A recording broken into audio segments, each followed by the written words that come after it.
Hey guys, welcome back to my channel. It's True Crime Tuesday yet again, and today we will be talking about a family who values honor more than anything else. Today we will be talking about the Shafia family from Afghanistan. The Shafias were a big family from Afghanistan. They were comprised of the father, Mohammed Shafia, the mother, Tuba, and their 7 children. 5 of which were girls and 2 were boys. Now, Mohammed Shafia was already a successful businessman in Afghanistan before he decided to venture out in Dubai, where he started a business. Once this became a huge success, the family then moved to Canada and decided to settle in Quebec. They were able to settle in quite quickly, and they were able to live a very comfortable, not just comfortable, but a very luxurious life. Now, not long after they moved to Quebec, Mohammed filed for a request asking the immigration if he could sponsor his cousin, Rona, to come and live with them in Canada. According to him, she was going to work as their nanny in their home. That request was then approved. However, it turns out that Rona wasn't actually Mohammed's cousin. Instead, she was his first wife. Now, the two got married in the early to mid-1980s. However, they soon found out that Rona was not able to conceive her own children. Therefore, Mohammed got married to his second wife, Tuba, who he has 7 children with. Now, the only reason why Mohammed told the immigration that Tuba was his cousin was because polygamy was not legal in Canada, as it was in Afghanistan. Life was not easy for Rona. After realizing that she wasn't going to be able to give him children, Mohammed deemed his first wife as useless. Aside from this, she was also subject to different types of abuse in the home. She would often be verbally abused and physically abused, not only by Mohammed, but by the second wife, Tuba, as well. Now, Rona did want to get out of the marriage, but she was very scared for her life because every time she thought of doing something like that, Mohammed would then threaten her that if she did leave, he would find her and he would kill her. So, Rona stayed. The Shafia kids, Tuba and Mohammed's kids, called her auntie, because she did have a close relationship with the children. However, everything was so different with Mohammed and Tuba. The 2 wives were treated very differently. Tuba lived a life of luxury, whereas Rona, the first wife, was made to be a servant instead. Tuba had the freedom to do anything she wanted to and to go wherever she wanted to go. She even had the right, or she even had the freedom to drive, which is not really a norm in their culture. Whereas Rona wasn't even allowed to have hobbies of her own, other than the things that she had to do at home, like cook, clean, serve. Rona wasn't allowed to do anything else aside from that. She was also prohibited from using the house phone and talking to other people. Now, aside from having all of these rules, Rona was also not allowed to leave the house. However, it wasn't just Rona who was experiencing this lack of freedom. Some of these rules were also implemented on the Shafia daughters as well. Even though they were now living and being raised in Canada and not in their very conservative home country of Afghanistan, the same rules still applied to them, mainly because of their religion as well. The Shafia daughters were not allowed to have friends of the opposite gender, so they were not allowed male friends. They were also not allowed to go anywhere after school, have sleepovers, or even go to the mall with their friends. The Shafia daughters were also restricted from wearing westernized clothing and were to wear their hijabs at all times. They were also expected to be on their best behavior at all times to maintain the family's honor. These very strict rules were only applied to the daughters and not the sons. But aside from this, the children were not well treated, but they were well provided for, as their dad was, like what I mentioned, a successful businessman.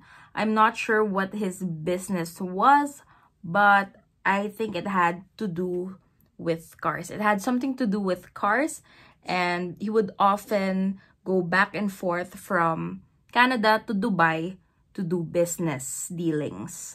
Everything seemed normal until it all went downhill when secrets started to unveil. Dating was not accepted in their culture.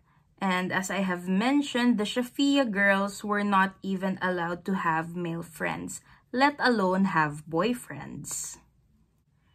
They were to focus on their studies before eventually going off for an arranged marriage when they reach a certain age. And the man that they would marry will be chosen by their parents. And that decision would be final. They would have no say on that topic. Now, here's the thing. The eldest of the Shafia children, 19-year-old Zainab, had a secret. She had a boyfriend, a guy that she met in school, and this guy was someone that she was deeply in love with. Now, for other people like you and me, who, for example, if we had strict parents, we would probably get away with dating someone, especially if we were doing it in school. However, this wasn't the case for Zainab because she went to school with all of her other siblings. Zainab and her boyfriend tried to make this work out by being totally discreet and being extremely careful, especially around her brothers, whom she feared would tell on her. She was especially careful around her 17-year-old brother Ahmed, who was their dad's favorite child. Ahmed served as Muhammad's eyes and ears, especially in school where he cannot watch his daughters. Now, this would often result to the girls being punished. Usually, it would be a verbal punishment. However, sometimes when things were not great, or if Muhammad was in a certain mood, the punishment would be physical abuse. And sometimes, depending on what they did, the girls would even receive death threats from their own father and mother. Tuba was also part of this abuse. But since Zainab was extremely careful, she and her boyfriend got away with their relationship for quite some time, until their secret was discovered by Ahmed himself. Now, Muhammad was out of the country for his business, while the other members of the Shafia family were also out of the house. Thinking that she had the house all to herself, Zainab decides to invite her secret boyfriend over, completely unaware that her brother Ahmed would be coming home way earlier than expected. They, of course, got caught, and this is where things started to become really bad for Zainab, as Ahmed prohibited her from coming to school for a whole year. Now, Ahmed may have been 2 years younger than Zainab, however, he had more power than her because he was the eldest son. And since he was a man, he had the authority to make some rules at home as well, since he was also his father's second in command. Now, aside from being prohibited to go to school, Zainab was also not allowed to go outside of the house unless she was escorted or chaperoned by the trusted members of the family. And these trusted members were, of course, Ahmed, her mother Tuba, and her other younger brother. Now, none of the Shafia daughters were trusted, and neither was Rona, the first wife. And now, since Zainab was completely under Ahmed's control at home, whenever they were in school, he would now focus on his twin sister Zahar. Just like every other teen girl, Zahar was very much into beauty and fashion. But as I have mentioned previously, the Shafia sisters were not only allowed to wear makeup, but they were also prohibited from wearing westernized clothing. Zahar's routine would usually start with her arriving in school, taking off her hijab, and then applying on some makeup. Before going home, she would put on her hijab once again, and then remove the makeup so that her parents wouldn't find out about her breaking some of the rules. At this point, she did have more freedom compared to her sister Zainab, who was still under house arrest because of Ahmed. However, Zahar was still very stressed about her situation because she was very unhappy with the life that she was living, and she felt like a prisoner. Now, despite having a lot of siblings, Zahar still felt quite alone, and she would often confide with her peers, her teachers, and her school guidance counselor about her unhappiness. She would often tell them about how strict her parents were, how strict her brother was, but they never completely grasped the idea, or they never really understood the gravity of the situation because they were from a different culture. Things got so bad at one point that the school tried to intervene. They called out Mohammed and Tuba and tried talking to them. However, the Shafia parents only said that Zahar was a rebelling teenager just like her sister Zainab, and that everything she said were lies. Now, this resulted to Zahar's failed attempt at taking her own life.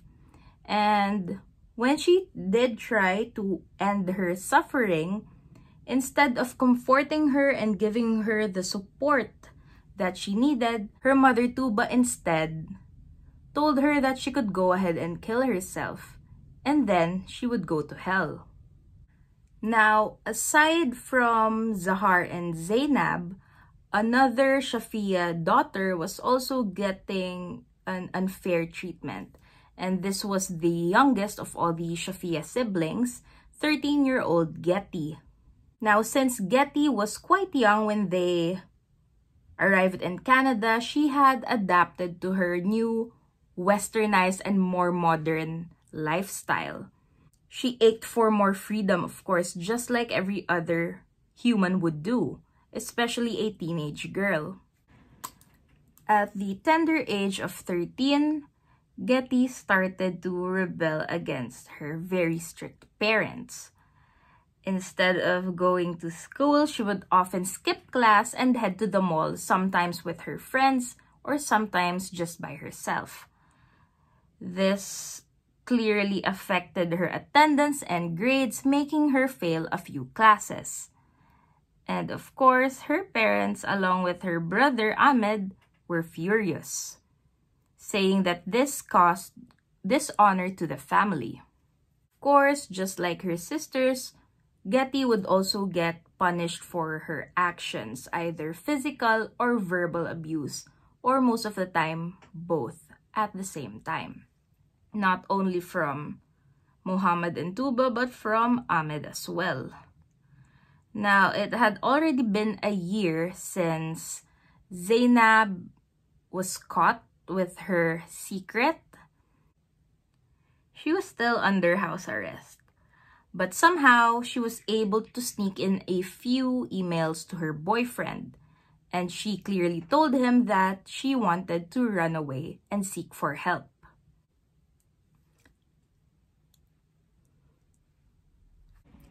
Her boyfriend, of course, agreed, and the very next day, he picked her up from their family home.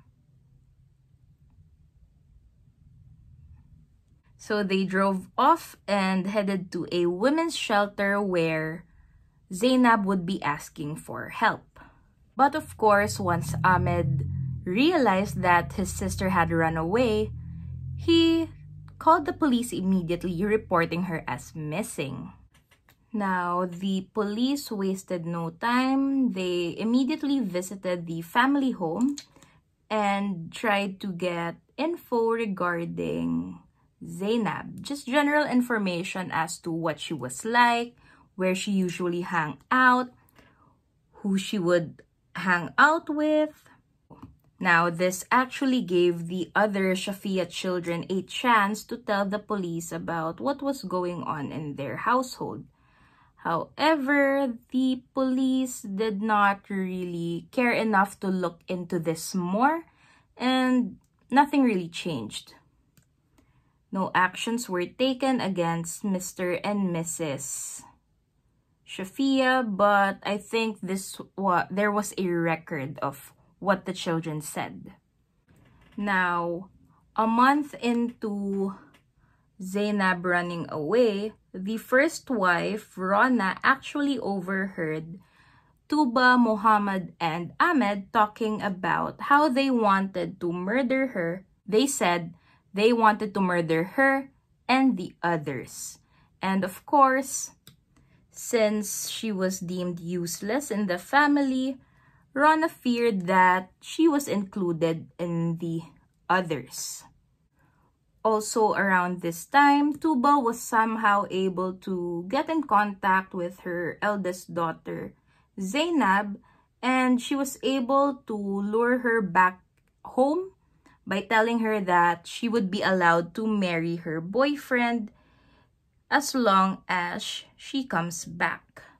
And of course, Zainab agreed, and she went home immediately. 2 weeks after she went back to their house, Zainab and her boyfriend got married, and of course, she was extremely happy. However, her boyfriend's side of the family never showed up to the wedding, and this caused a great embarrassment to the Shafia family. And from what I know, Tuba even fainted because of the stress. Now, once she regained consciousness and she was doing okay, Tuba and Zainab had a little talk. Now, what's strange is nobody knew what went down. However, once they finished talking, Zainab then told her new husband that she wanted to file for a divorce because according to her, she needed to stay for her family. Yes, she filed for a divorce on the very same day that they got married. It hadn't even been a few hours in. Now, luckily for Zainab, her dad was away yet again for another business trip when this all happened. And according to their relatives, she was very, very lucky because otherwise, he would have done something terrible like kill her or her husband on that very day. However, even though Zainab did dodge a bullet by her dad being away, there was a condition. She had to... Hold on. There was a condition for Zainab. She had to restore the family's name or the family's honor by marrying her mother's cousin, so her uncle, which is very gross. But here's another thing. Before Muhammad even got back from Dubai, his second daughter, Zahar, was also caught having a secret boyfriend. And of course, they were caught again by Ahmed. Zainab was of course expecting a very heavy punishment, just like what happened to her sister. But to their surprise, once Muhammad got back to Canada, it seemed that his attitude completely changed. Muhammad wasn't as strict as he used to be. Also, he seemed to be a lot more reasonable. And everything seemed to be going so well for the family. They now understood each other more. The girls were now happier. And things were starting to go really well for them. Or so the girls thought. A few weeks upon Muhammad's return to Canada, the whole family, all 10 of them, including Rona, they all went to a family vacation and they had so much fun. But unbeknownst to everyone else, during this trip, Ahmed was doing a lot of research. He was looking up creepy places or abandoned places where murders have occurred. He was also Googling how to successfully kill someone. And this was all part of a plan. On the end of their little trip, they decided to go ahead and have an evening road trip before coming back to their residence. And since they were a big family, they were a family of 10, 2 cars were used with 5 people each. And the drivers were Muhammad for one car and Ahmed for the other. The morning after they decided to end their trip, one of these 2 cars was found in a canal in a secluded area. It was deep underwater. And once this car was carefully extracted from the waters, the authorities then discovered 4 bodies. 19-year-old Zainab, 17-year-old Zahar, 13-year-old Geeti, and the first wife Rona were all found inside this car deceased. Their cause of death was drowning. No signs of struggle were found. Upon further investigation, it was found that 3 out of these 4 women had an injury of some sort on the top of their heads. It was a bruise, suggesting that they were knocked unconscious before they drowned. Records also show that the day after this gruesome discovery, Ahmed called the police, saying that his sisters and his Auntie Rona were missing. This was an attempt to make it seem like he had nothing to do with it and he had no idea what happened to them. That same afternoon, Ahmed, together with his parents Tuba and Muhammad, all went to the police station to report these girls missing. However, upon questioning, police immediately doubted their stories as it didn't really line up and did not make any sense at all. Police suspected another thing. Another thing that was very suspicious was that they seemed very calm. For a family that suddenly had 4 of its members missing, they were too calm about it. Right after the questioning, the police told the 3 members of the family that the remains of the 4 girls were indeed found the day before. And this did not seem to shock them at all. It didn't seem to shock them nor upset them in any way, shape, or form. Now, this is where everything got more interesting for the authorities, because as soon as the 3 found out that the car was already retrieved, they all started to point their fingers at the eldest daughter, Zainab, saying that she was a rebel and that she probably took the car without permission and took her sisters and Auntie Rona for a road trip, something like that. And they probably got into an accident because she wasn't really that good of a driver. Now, of course, this was a huge case in Canada, and this garnered a lot of attention from the media. And a lot of people felt very sorry for this family because they lost 3 daughters and their auntie, Rona. They started to act very distraught and very sad regarding what happened. But of course, it was all an act. They were extremely relieved that these women who brought shame to their family was now gone. Now, the Shafias did get a lot of sympathy from the media and the people or the public. However, the police remained very suspicious of them. And everything went downhill for the Shafias once the judge granted the police to wiretap their home. In a span of just a few days, the police were able to collect voice recordings that incriminated Ahmed, Tuba, and Muhammad. They said a lot of terrible things about the 4 girls who are now dead. And they said, someone even said something along the lines of, "To hell with their boyfriends. I'm glad they're dead." And that's just terrible. They also kept on saying negative things about them. And of course, this was enough evidence to have the 3 Shafia family members arrested. But of course, Tuba, Muhammad, and Ahmed all tried to maintain their innocence, but they did change their story, now claiming that they knew about the car falling to the canal. But according to them, it was an accident because Ahmed was playing around and that he suddenly bumped into the first car, making it fall over the canal.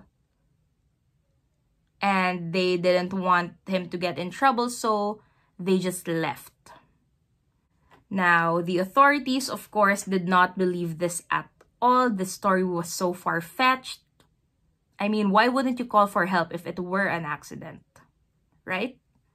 And along with other evidence, aside from the voice recordings, other evidence were also used to file a case against them. This included previous police reports, previous 911 calls, witness accounts from the girls' friends and their school counselor. Also, their devices were searched and the police were able to find Ahmed's Google searches. So all of these evidence were enough to convict the 3 Shafia family members. Muhammad Shafia, his wife Tuba, and their son Ahmed were all sentenced to life with the possibility of parole in 25 years. And they are still in prison up to today, and I really hope that they never get out. All these girls wanted was a little bit of freedom, and they never got that. Well, I guess now that they're gone and they're away from their family, they are now free. But still, it's a very, very sad case. Now, sadly, this is still happening in some parts of the world, and there are a lot of similar cases to this one. These are actually called honor killings, wherein family members are killed if they bring shame to the family. And it is a very sick practice that needs to end. And I guess that's where I'll end today's video. Thank you so much for listening to Zainab, Sahar, Geeti, and Rona's stories. I'll see you guys on my next video.